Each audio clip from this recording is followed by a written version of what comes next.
Well, Kay, thank you very much for joining me for this interview. I did a bit of digging before we spoke, and I will let you introduce yourself because I think you've got a really interesting career. But I don't know if you were aware, but it was the 10th of April 2012 that we first connected on LinkedIn. So that's the best part of a decade that we've had some form of digital record. And throughout the years, I very much admired all the different things that you've done. So I won't steal the whole thunder about your background. You are the CEO of Wise, and I'll let you explain a little bit more about that. But when we first connected, I believe that you were working at either Merck or GSK. You've worked at the light of Tetley's. You've worked some very, very interesting pharma, FMCG, even SSL International. I still remember them pre-Reckitt Benckiser days. You've worked with some very interesting companies doing amazing things. So I know there's a lot you can offer the entire life science community. But for everyone to be aware, this is Kay Hussain. She's the CEO of Wise. And Kay, would you like to tell us a little bit more about Wise and yourself? So Ricky, thank you for having me on this morning. In terms of Wise, so I joined Wise in February of this year, and essentially we work with organisations to help them accelerate culture changes towards a more gender balanced organisation and workforce, etc. So just in a nutshell, in terms of myself, what I've done, so like you rightly said, I've been in life sciences for the rest of my career prior to joining Wise. And I happened upon Wise by chance, Ricky, because I'd actually moved from a pharma role and I was due to take up a new role in March 20, and it fell through because of COVID, etc. So then it was like, right, okay, my break that I intended was going to be just a little bit longer. And then I came across the Rise role and I just thought, okay, that could be a really good fit. In terms of my background, I opted for the traditional route of, A-levels and university. Provide my STEM education. I put those, I hope, into effective use in technical roles in the pharma industry initially, but within a year or two, my love of learning motivated me to embark on further study whilst I was working. And that postgrad study was to lead me to become a QP in the pharma industry. However, during that training, I actually moved into operational leadership roles to support the practical elements of my studies. And that experience proved really transformational for me. I absolutely thrived on the challenges, the pace and the teamwork. And that experience laid the foundations ultimately for the career I have today. I'd say to you, I've always loved quality in the pharmaceutical industry, but going back into a quality role after working in operations was just really no longer an option for me.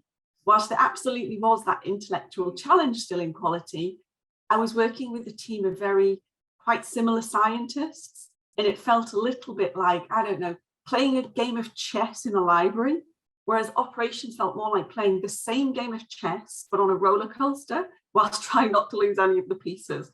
So for me, it was just really exhilarating, and success for me brought with it a greater sense of achievement. We brought together a far more diverse range of individuals in operations, experience and skill sets. And it really introduced me to the world of engineering, which just intrigued me then, and it continues today. So yeah, I utilised my QP studies, but in operational roles, and I was really extremely fortunate to progress quite quickly after this, and I made it to UKMD GM status by my mid-30s. My leadership career continued in this vein and ultimately led me to where I am today. Well, I think that's a fascinating background because I speak to lots and lots of people in the life science industry. I speak to lots of senior quality professionals, particularly QPs. And I don't think it would be unfair in saying that the art of the QP is to identify any challenges of potential pharmaceutical product to market. It's a very meticulous mindset.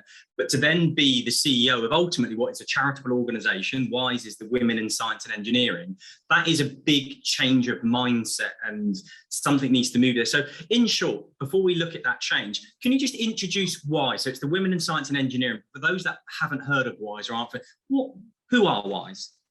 So Wise have been around since 1984, okay? And they started out funded by the government, etc. But then they became financially independent. And essentially, we work with all organisations that have STEM roles. So people talk about the STEM sector. So Ricky, for you and I, life sciences truly are STEM wholeheartedly, okay? But there are STEM roles in every organisation these days. If you think about technology, engineering, maths, etc., there are STEM roles across all of those areas. At Wise, we have a 10 steps framework.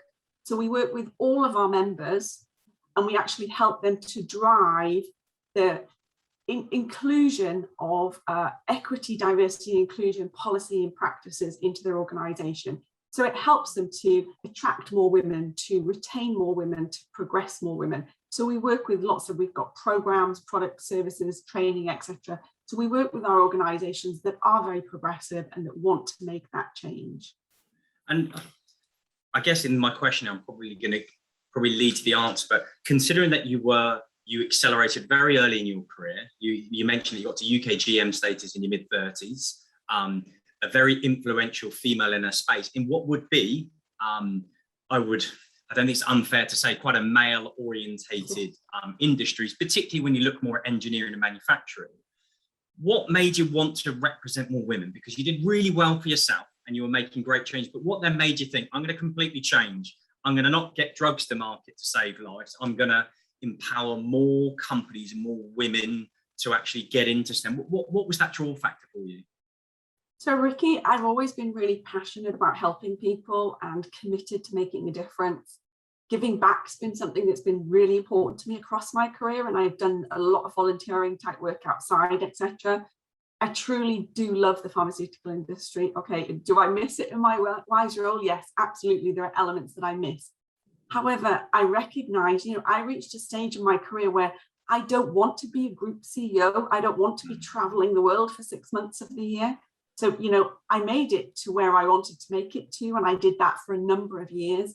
But I recognize that I'm perhaps one of the lucky women in UK STEM that benefited from some amazing male allies, mentors and sponsors that didn't allow gender stereotyping or unconscious bias or just outright discrimination to cloud their vision and hinder my progression.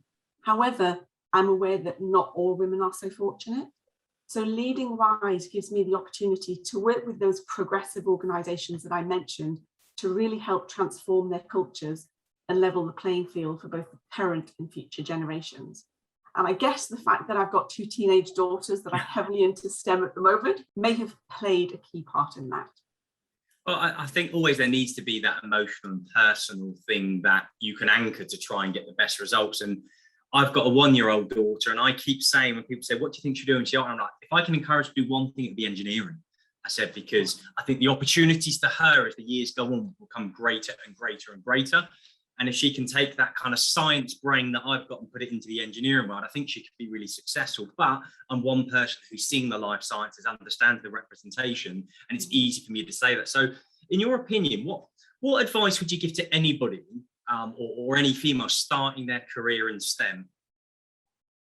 So Ricky, really quite simple. I'd say don't allow anyone to dissuade you from your ambitions for any reason, and embrace moving out of your comfort zone. So that's where you learn the most. If I think back to all of the manufacturing environments that I went into, okay, it would be fair to say I wasn't made welcome by all of the men there, okay, but I made absolutely sure that I gained a baseline understanding of all the manufacturing processes, but really importantly as well, all the associated support processes, so the engineering, quality, logistics, etc. And it was that experience that allowed me to go on and do, kind of new build projects and refurbishment projects and things like that. So yeah, that's what I would say. And you say that like it's a simple thing, Kay, but what you've done very well is you've seen the bigger picture. You've understood that all these associated services, whether it be technical or support or professional services, help a business to operate. Whereas a lot of people do go into the sector and they just see what's in front of them. They just see their skill area, their vertical. Why do you think you've been able to see the bigger picture, maybe where others weren't necessarily showing you it?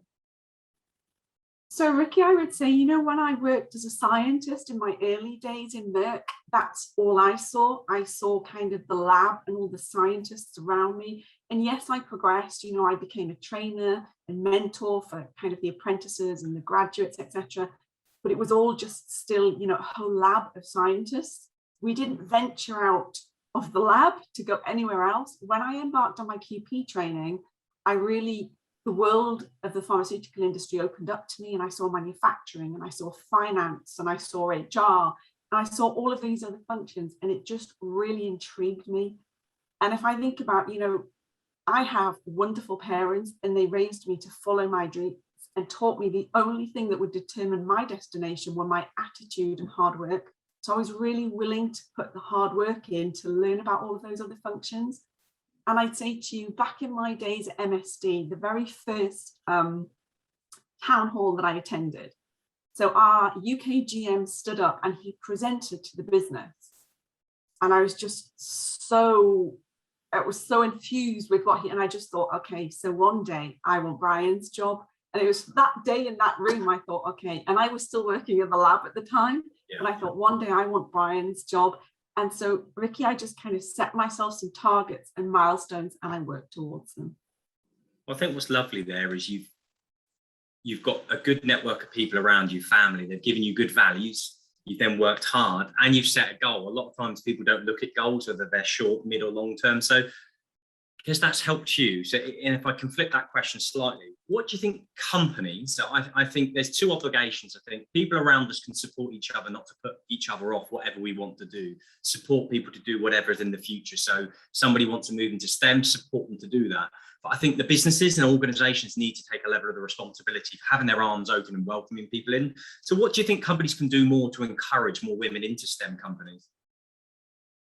So, Ricky, I'd say that this is a several part question, okay? And I'll give you a whistle stop tour. So, firstly, because, you know, for me, it's the entire talent pipeline that you have to invest in right the way through the early years.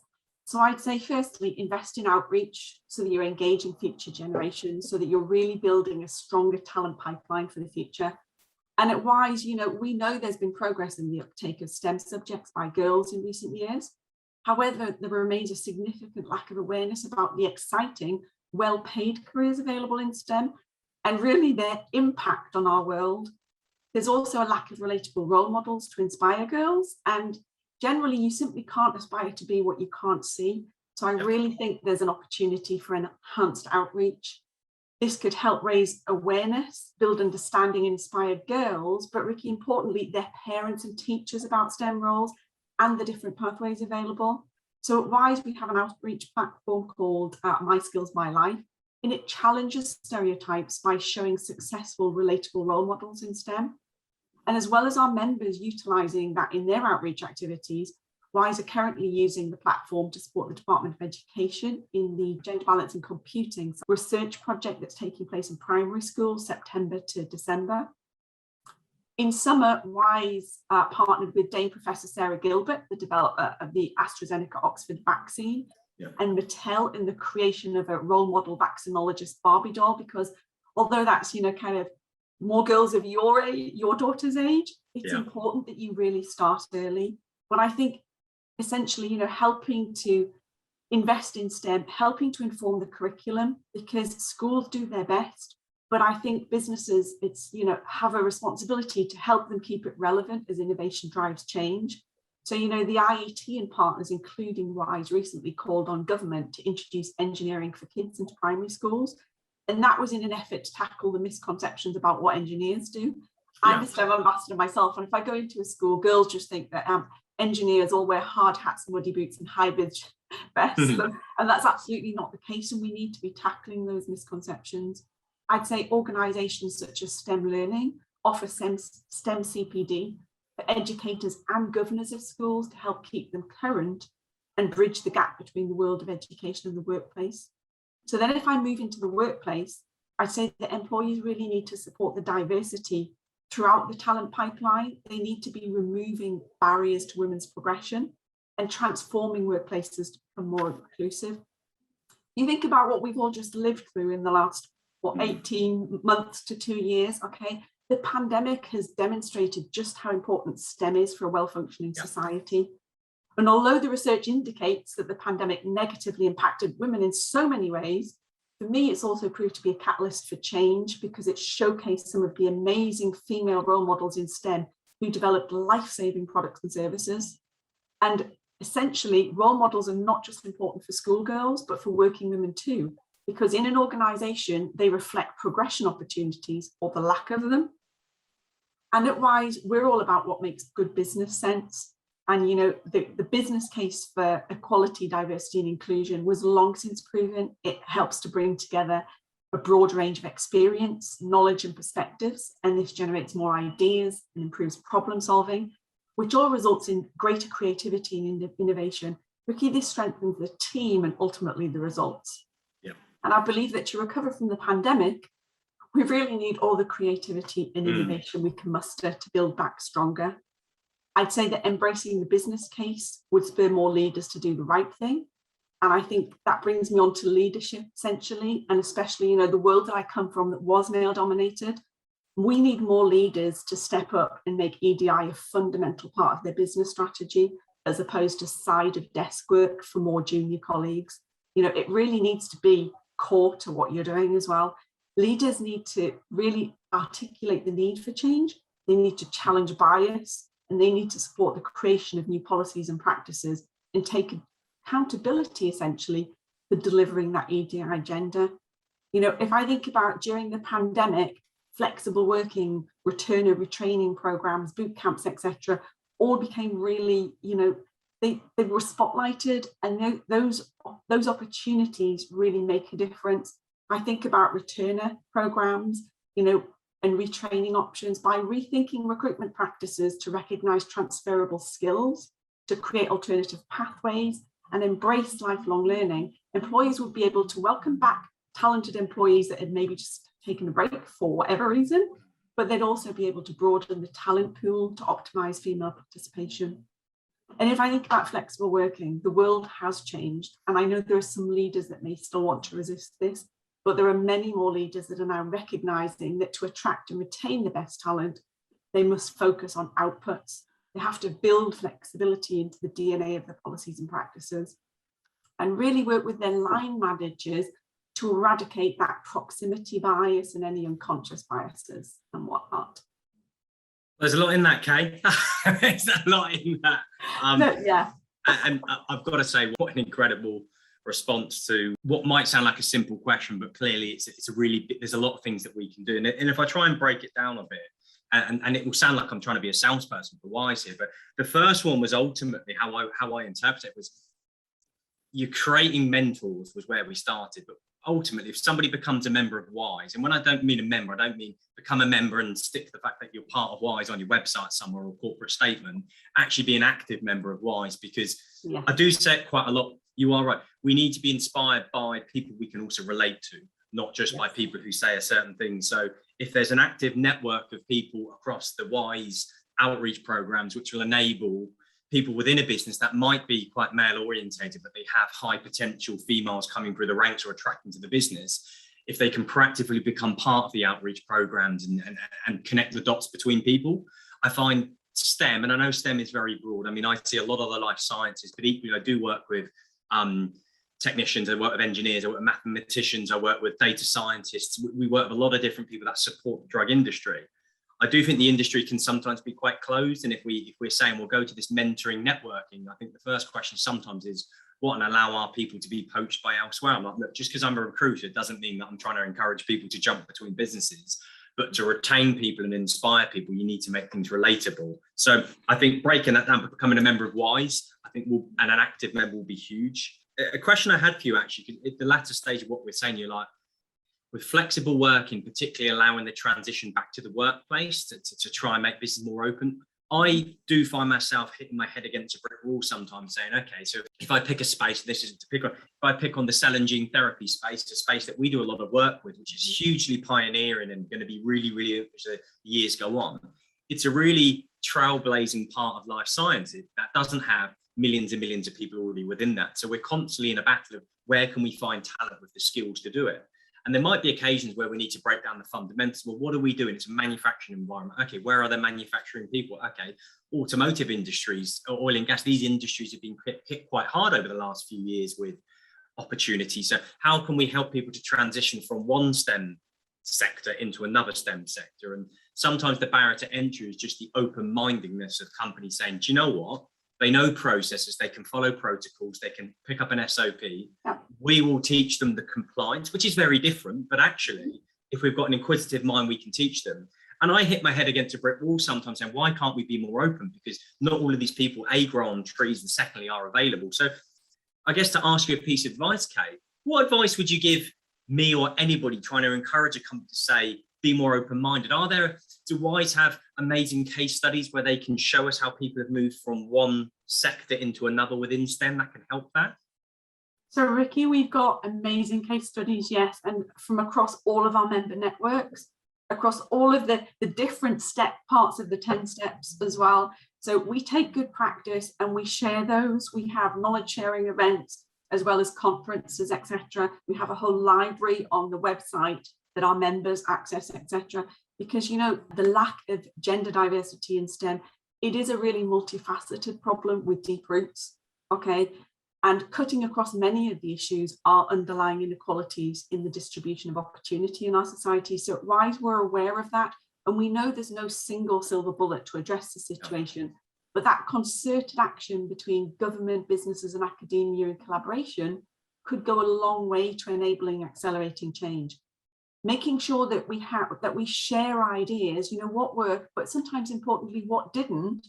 It helps businesses, you know, not have to reinvent the wheel, because Ricky, why should we make it harder than it has to be? So that best practice sharing and whatnot is something that we're very proud of at Wise. Yes.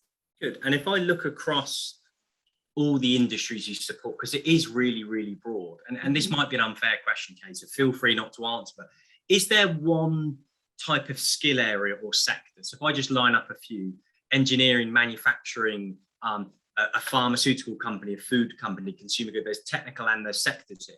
Is there one or two that are further behind the others? And is there something we can do to, because it's a big place to help, where do we start? What's most underrepresented from females in this space? So in terms of the data so far, Ricky, engineering and tech are the most underrepresented.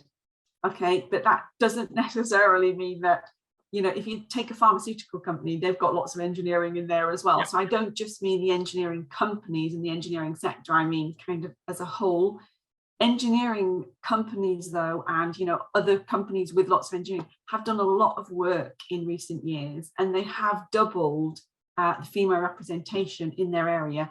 Tech was an area that Wise had decided to really dig into. So we did some tech research across this year. And I mean, that was already on the agenda before I arrived.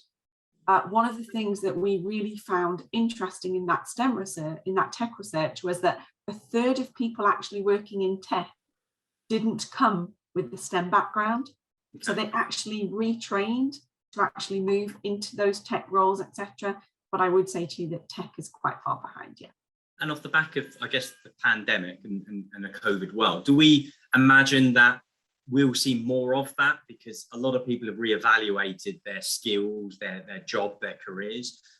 Is there a prediction that we might see more off the back of the pandemic is going to create some positive transfers of retraining and redeployment into space?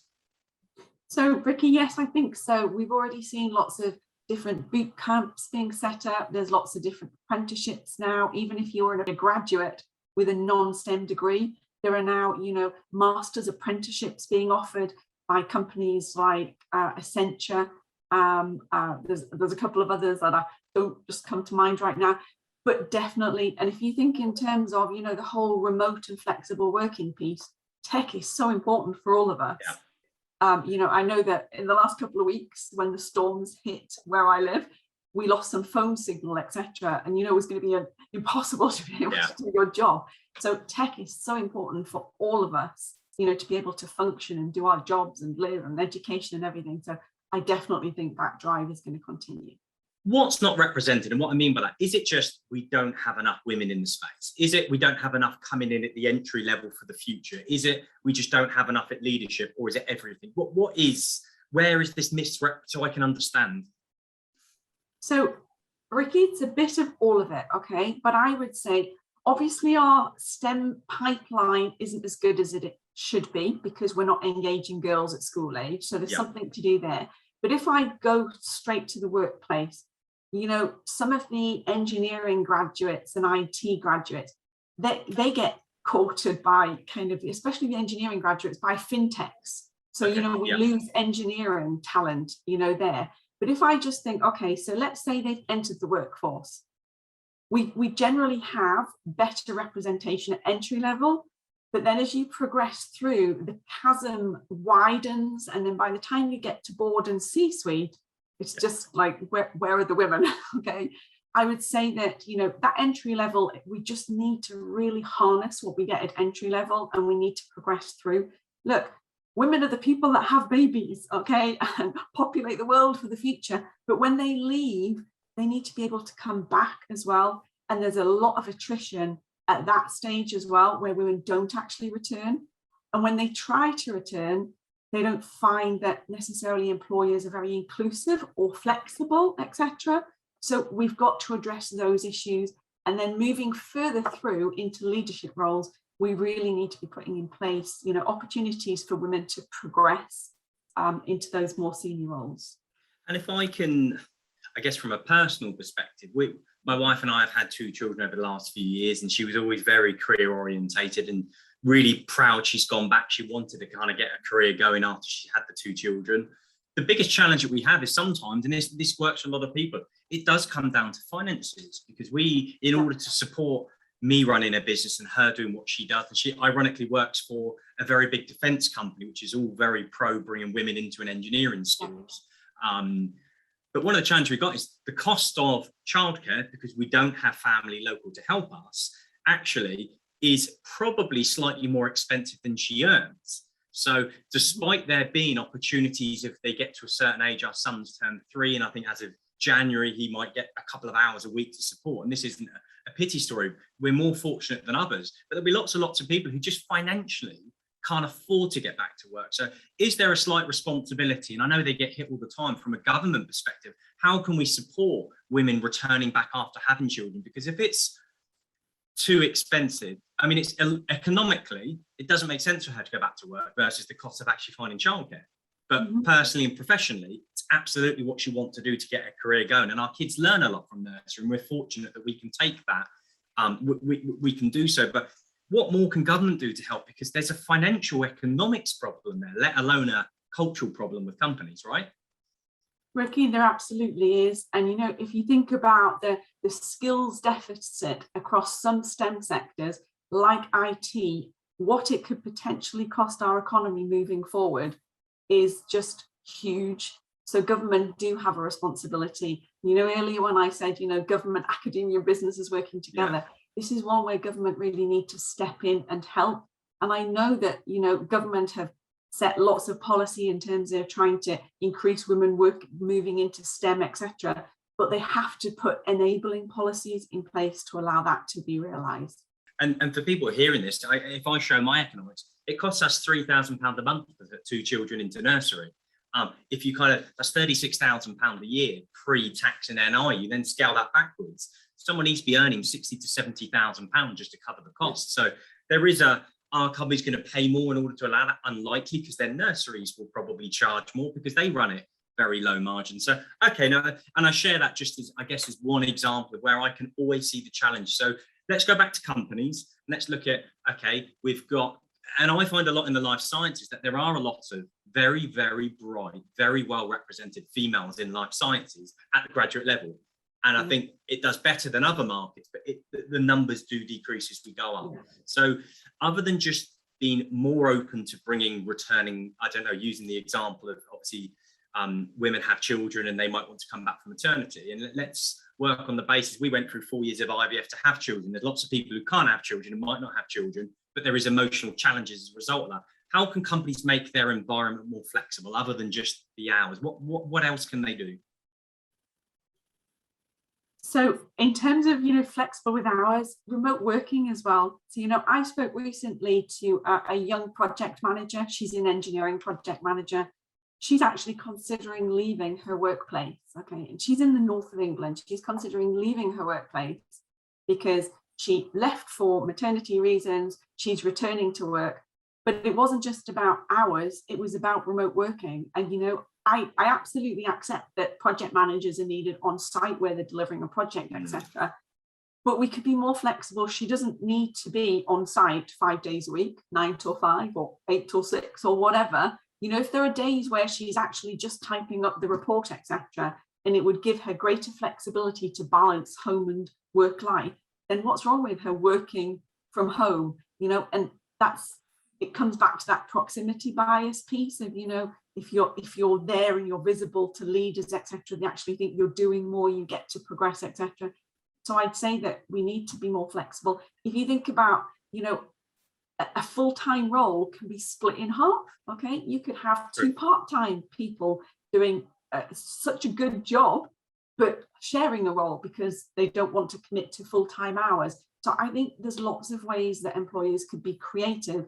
And Ricky, sometimes I think part of the problem is we've always done it that way. Yeah. So people just kind of, so what would that look like? And when COVID hit and people were told to work from home, etc., I talked to lots of my friends and colleagues in the pharma industry, because obviously you needed the people that actually make drugs actually on site to make it. So I know there are challenges, but I'd say employees shouldn't take a one-size-fits-all approach. You need to look at the role, really understand what are the options, and be as flexible as you possibly can. I think it's a great message for a lot of people, and I guess to add on top of that, it's try it, because I will agree. I mean, even in our organization, we've had to do a lot of things differently over the last few years, and we sit on that SME camp. There's 50 of us. You have 30 people not around, there's only 20 in. The actual working environment is very different than if 50 people. So we've had to try things, but I guess if there's a message that I certainly will take away and echo is, if companies just try things, because I think a lot of people look for that, we won't do that because everyone else will ask, or we can't try that because we've never done it. Well, we've never been in a pandemic like this before, but we've had to do it. So if someone needs a bit of support, show leadership on a one-on-one basis and see how you can make it work, hold to account, measure the outputs, because that was one of the other areas that you said earlier. And if it doesn't work, have the conversation about it not working, but let's try rather than prevent.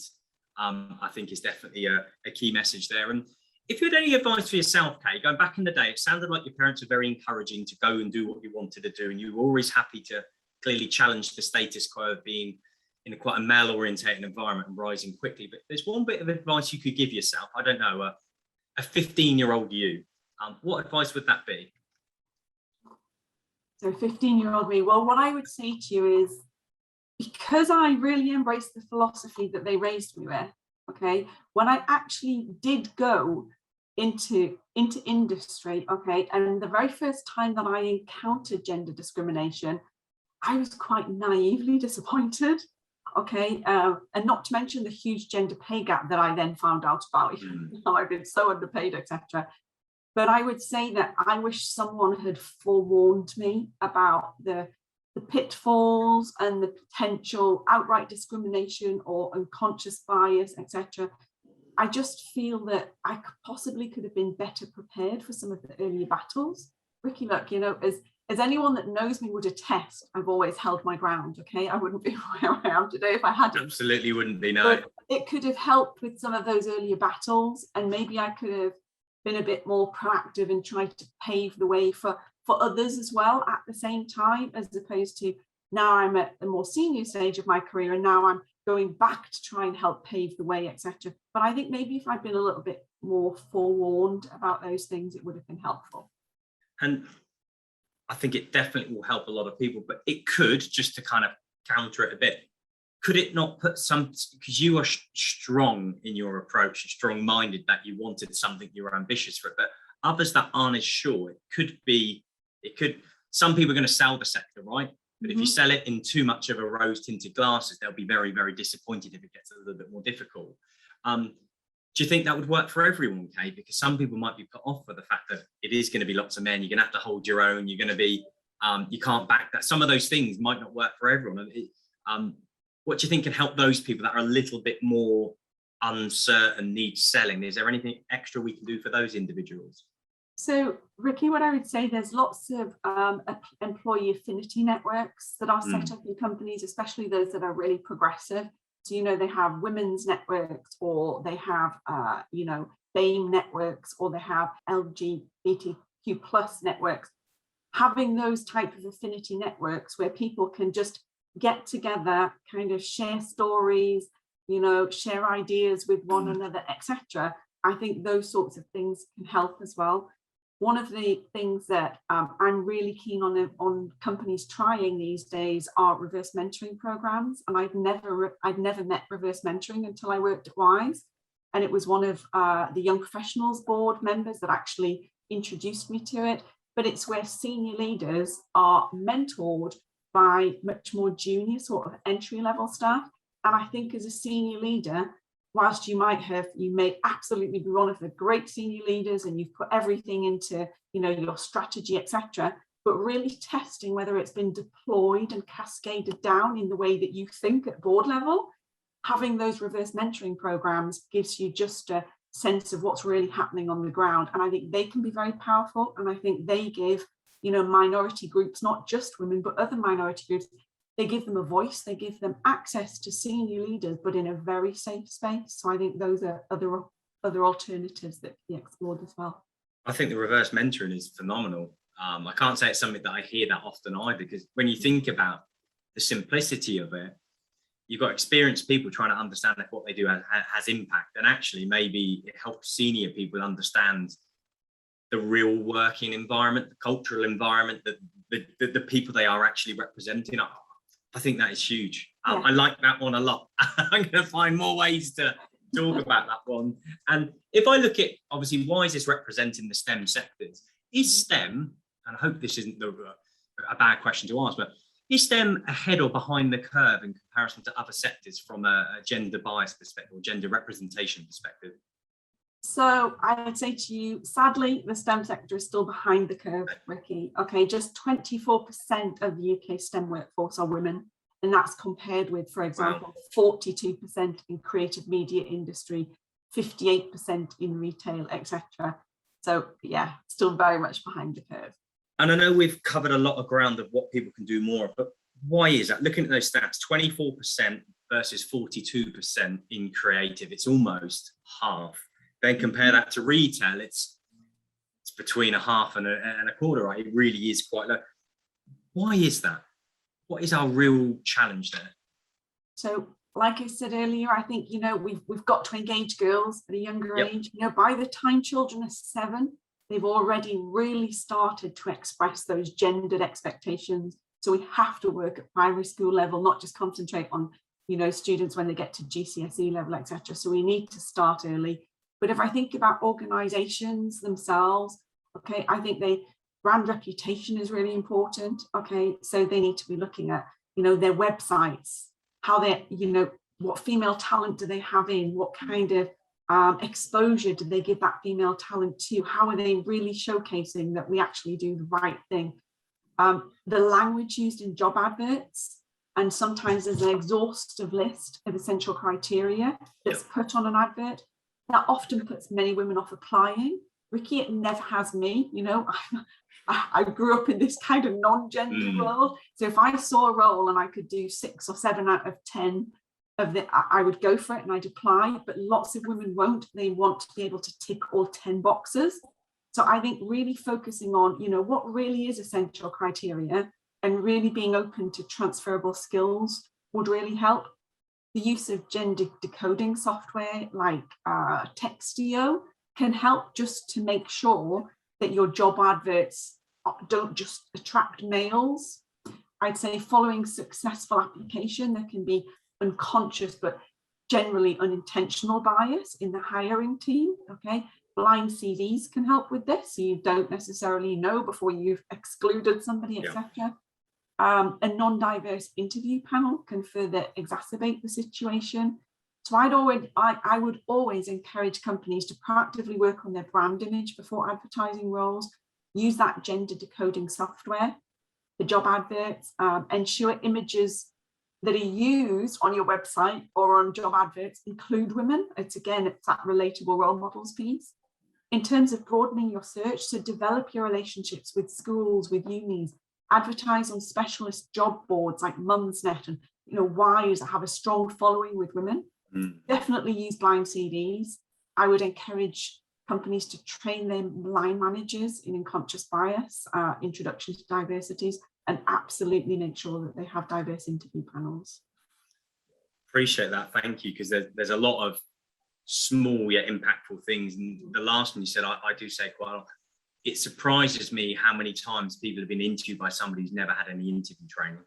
And I did a big survey about 4 or 5 years ago, which is over 2,000 plus people that moved job or were hiring. So it was a published survey, which actually gave me some baffling percentages on how many questions are just downright inappropriate, let alone illegal. So it's surprising how the representation of people interviewing actually don't help the process. And 2 years ago, we did exactly one of the things you mentioned. We actually put in a piece of automation which looks at every one of our job adverts and reports back to us if it's gender biased or not, and therefore to support our process and part of our obligation to help others. But it's quite a lot. And as a business, what I found quite interesting, and I use this as one example to anyone who's thinking how they can rewrite things, is when we hire trainees here, so 2/3 of our workforce, because we support recruitment in life sciences, and it's not a sell for us, but it's an example for people to see.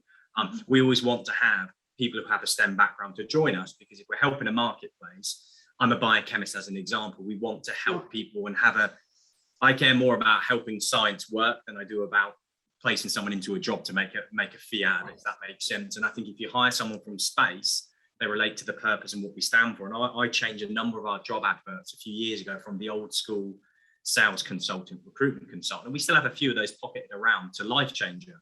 And a lot of people smile and laugh at me when I talk about life changes, but I think if we put someone into a role that creates a medicine and saves a life, we are helping to change lives. And I realized quite quickly off the back of that we get about 80% applicant from female, versus before doing that, we probably had 25-30% female applications.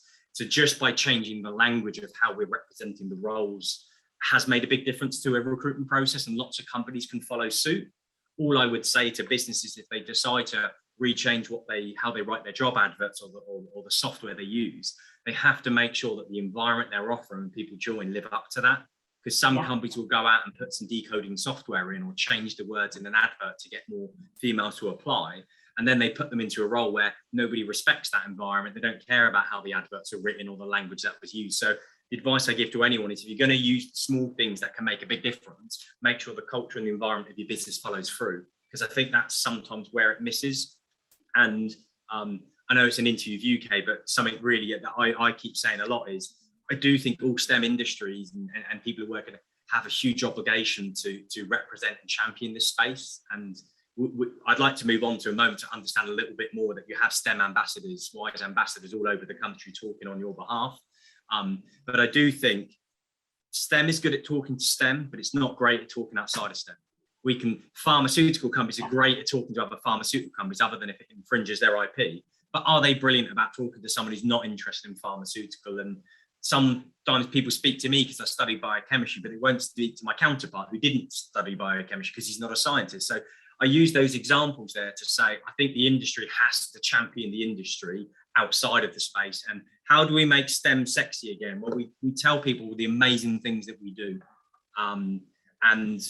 One of the things I think that stands more of the last 2 years is STEM has made such a big difference to society. We've helped to get vaccines to market. All these different industries, engineers, statisticians, mathematicians, technologists, scientists have come together and got vaccines to save a lot of people's lives. We need to keep telling people what the great things that we're doing, not just what we do in the job, it's how our job saves and changes the world. So it's what we want to keep doing. And I guess where that's leading on to is I do know that obviously STEM or WISE are helping, you have STEM ambassadors. So can you tell us a little bit about your kind of ambassador program of actually that outreach of getting into schools and the messages that you're delivering? Yeah, absolutely. And Ricky, you touched on something really important there as part of that. It's, having a purpose really makes more women apply. Okay, so if they can see, the result of their efforts, those are the kind of careers where generally you will get a much better female application, because they like to make a difference. I love to make a difference. I worked in pharmaceutical industry for the benefit of patients, because I'm a pharmacist and chemist by training, etc. So it was always that patient at the end of the supply chain. So I think that's a really powerful piece. And equally, like you said about employers following through, Ricky, when they don't follow through, it actually does more damage, because those people don't stay in the life science industry. They leave and they talk about their bad experience. So it's just that catch-22, isn't it? It doesn't help us. So in terms of WISE's outreach platform, so it's My Skills, My Life, we've got over 1,000 role models on there currently. Those are role models that work predominantly in our member organizations. So, GSK is an example, and they will have female ambassadors that will sign up, okay, and then they use the outreach program as part of their outreach with schools, etc. But equally, we have a lot of women that just sign up to WISE as individuals. They can't become members because obviously we're a B2B service, products and services, but they absolutely can sign up and become STEM role models. And then equally, they use the outreach platform in the STEM ambassador work that they do with schools and colleges. What I'd say is, I'm thinking it's early summer, I worked with the local LEP in my area and the STEM Learning Hub. And I got my team to actually train the careers advisors for the region in the use of My Skills, My Life.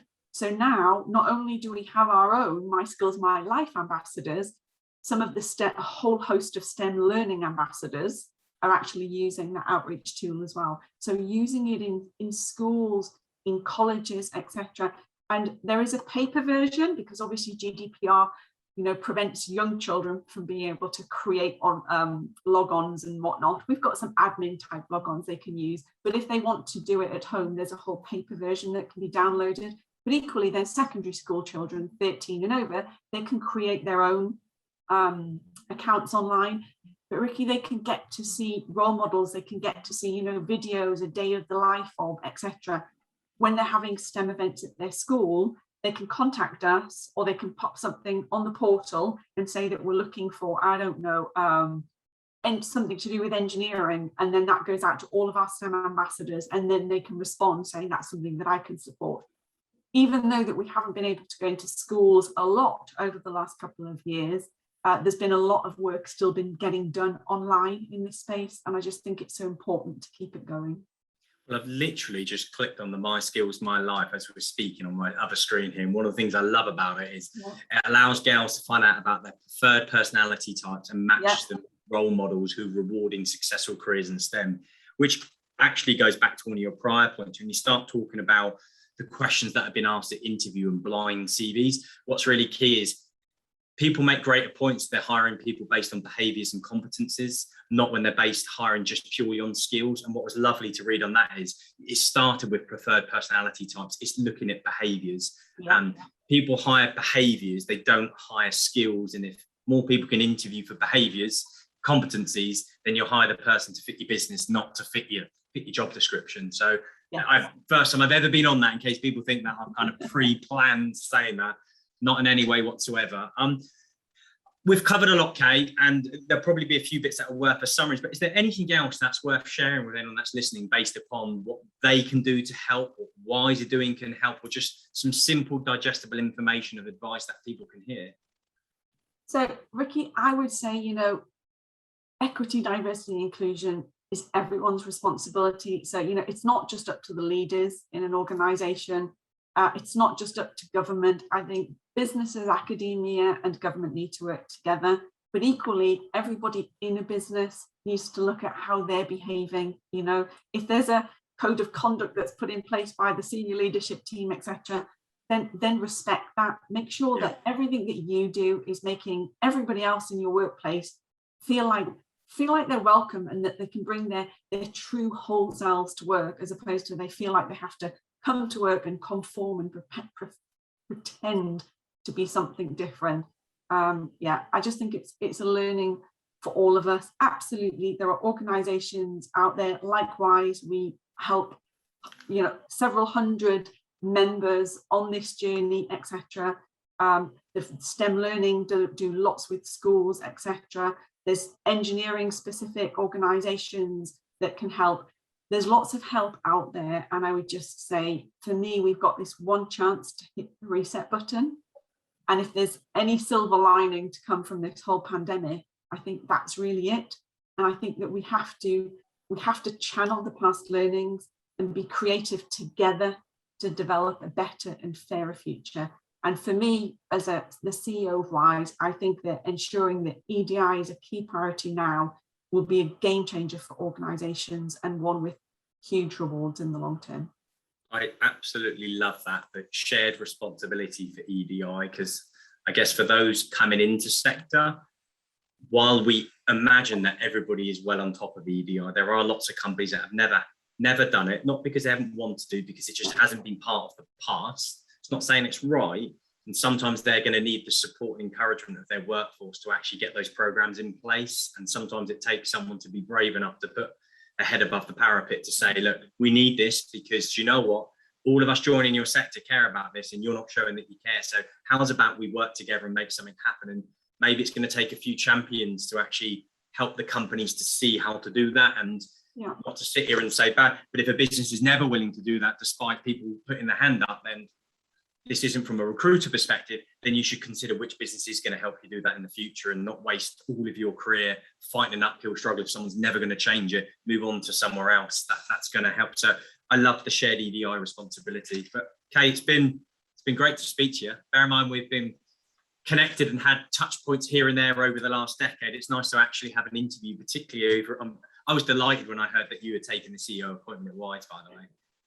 And I knew you'd have loads and loads of messages coming your way, but I'm glad that I've had a chance to actually tell you that as well. Because I think someone who's been in the space, fought in the space, battled, progressed, succeeded, and had challenges as you would have throughout all of that, you can now support the network. And no, it's really nice to speak to you about it, Kay. Thank you so much for your time. Ricky, thank you. It's been a pleasure. And big fan of HRS, as you know. Thank you. Lots in the past, and really great to see such male allies supporting this important cause. I think, women's inclusion and equity have been a topic of debate for centuries, and we've now got an opportunity to really accelerate those collective efforts. So great. We have and we will. That's my final. We have and we will. Thank you, Kay. Great. All right. Take care. Thanks, Ricky. Thanks very much. Bye. Thank you.